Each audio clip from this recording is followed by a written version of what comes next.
E hoje é terça-feira e chegou a hora do nosso quadro Seu Direito.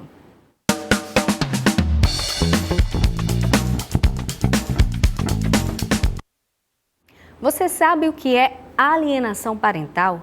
É a interferência psicológica na criança ou adolescente promovida por um dos genitores ou por quem detém a guarda, que prejudique a formação dos laços afetivos com a outra parte genitora ou com familiares.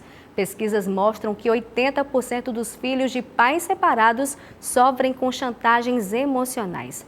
Para falarmos mais sobre esse assunto, estamos recebendo aqui no estúdio a advogada Jussara Pamplona, que é especialista em direito da família. Olá, doutora, muito boa noite e seja bem-vinda ao Notícias de Picos. Boa noite, é um prazer estar mais uma vez na TV Cidade Verde, falando de direito de família, esclarecendo pontos tão importantes como a alienação parental. Doutora, qual é o ato que pode ser caracterizado como alienação parental? Bem, inicialmente você conceituou muito bem a alienação parental e eu já começo a fazer uma observação. Não somente pais podem cometer, mas também avós ou qualquer pessoa que exerça um tipo de autoridade ou cuidado em relação à criança. O exemplo mais comum que nós temos é quando os pais se separam e por conta dos conflitos que existem por conta do final da relação, um pai fica falando mal do outro para o filho. Então, o filho ele vira ali objeto de vingança, né? Onde, por exemplo, o pai vai pegar o filho para passar os dias de convivência, que são dias de visita. E aí, naquele momento, ele começa a falar coisas que depreciam a imagem da mãe para o filho. Mas também pode ser caracterizado por outros tipos que são comuns e as pessoas pouco notam. Por exemplo, quando um dos genitores omite informações do filho para o outro genitor. Por exemplo, quando a mãe não quer fornecer para o pai informações sobre como está a vida escolar, se esse filho está passando por algum tratamento psicológico ou médico. E aquilo tudo é como a gente geralmente observa. São meios de discussões. O relacionamento acabou, mas eles continuam discutindo, continuam um prejudicando o outro, utilizando o filho como objeto. Jussara, e em relação aos prejuízos, além de colocar o filho contra a mãe, contra o pai ou contra algum parente, quais são os prejuízos que isso pode gerar para essa criança ou adolescente? Bem, a lei ela foi posta em vigor em 2010 e o principal motivo foi justamente a saúde emocional e psicológica da criança. Então, o que é que os especialistas, os legisladores da época verificaram? Quando o filho ele é colocado no meio do ponto de discussão, de conflitos entre os pais que já findaram aquele relacionamento, ele carrega traumas emocionais e psicológicos ao longo da sua vida. Muitas vezes, aquela alienação faz com que aquele filho ele comece a perder vínculos de convivência com o outro genitor, né? Por exemplo, a mãe que fala mal do pai para aquele filho. Então, muitas vezes o filho passa a não ter mais desejo de continuar convivendo com o pai. E aí rompe-se esse relacionamento e são traumas que ficam marcados aí para o resto da vida. E a pessoa que consegue se identificar, que está vivendo uma situação como essa, quais são as providências que ela pode tomar, qual é o amparo legal nesse tipo de caso? Bem, quando um dos genitores percebe que está acontecendo a alienação parental, né, o passo inicial é procurar o judiciário para que o juiz faça, a princípio, uma audiência de justificação, que seria o quê? Chamar os pais, chamar os envolvidos, que podem ser os avós, e conversar, realmente verificar o que está acontecendo e fazer as advertências. Se, após as advertências do juiz, a situação persistir, aí nós orientamos que haja aí uma ação judicial para que o juiz venha não só acompanhar aquela criança, aquele adolescente no sentido de acompanhamento psicológico, psicopedagogo, mas também aplicar sanções em relação a quem está praticando a alienação parental.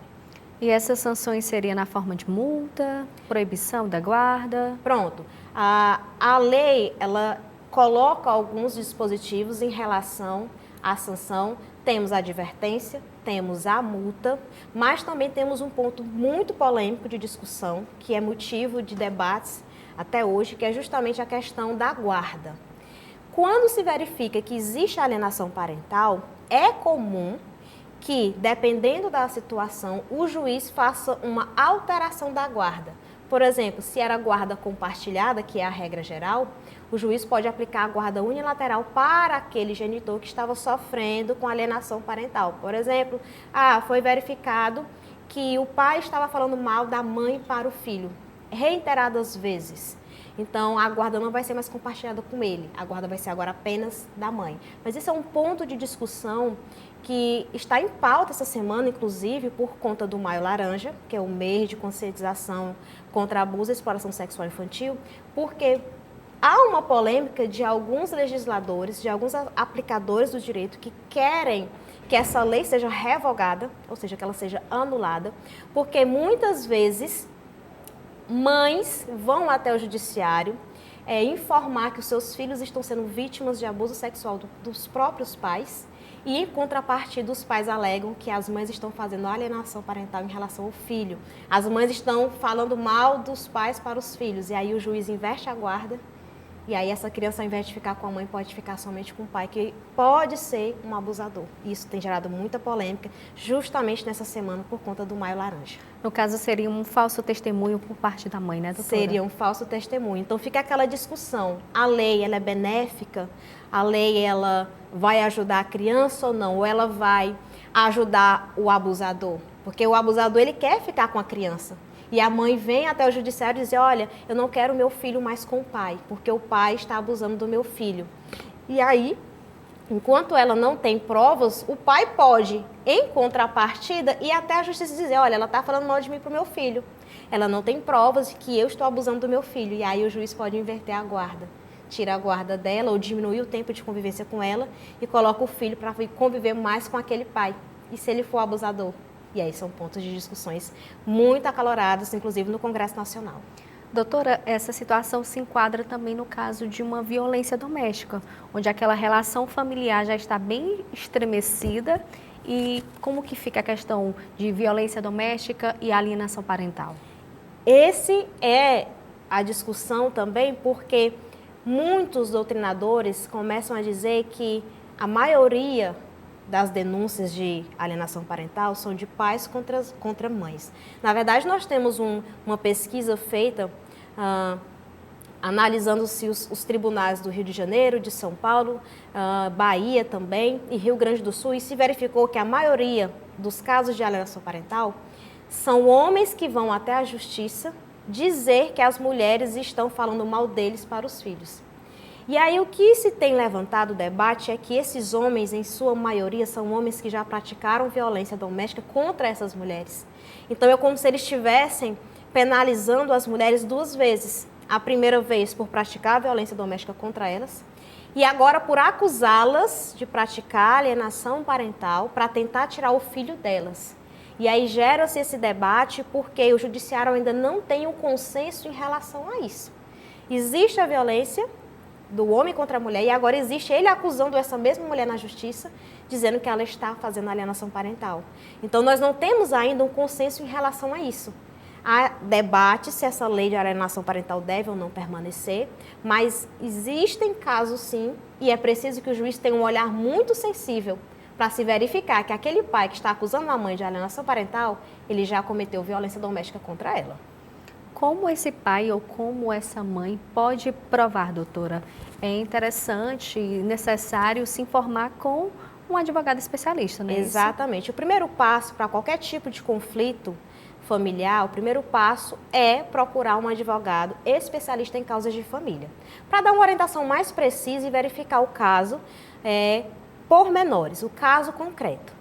E como se pode verificar se existe ou não alienação parental? Como se verificar se realmente aquele pai está ou não falando mal do outro genitor para o filho? Bom, nós costumamos dizer que nós temos 3 tipos de prova.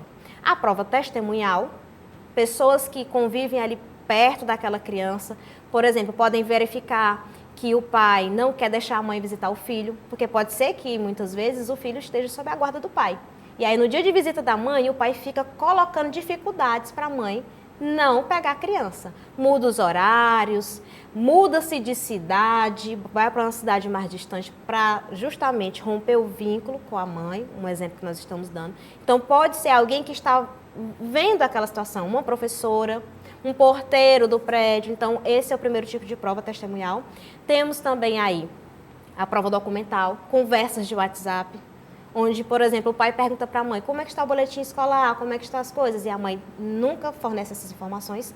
E o mais importante, a prova pericial, quando aquela criança ela é ouvida dentro dos termos legais, e hoje a lei orienta que ela seja ouvida no fórum, em um espaço adequado, com todo o aparato de psicólogos, psicopedagogos, e aí sim se verifica que houve alienação parental. Doutora, muito obrigada pelos esclarecimentos e pela participação. Eu que agradeço e que todos estejam, né, tendo essa oportunidade de conhecer mais sobre os seus direitos de família, porque eu costumo dizer, nem todo mundo tem problema trabalhista, problemas com o fiscal, mas todo mundo tem uma família e é importante saber desses direitos. Obrigada, doutora. Conversamos com a advogada Jussara Pamplona, especialista em Direito Civil e também Direito da Família.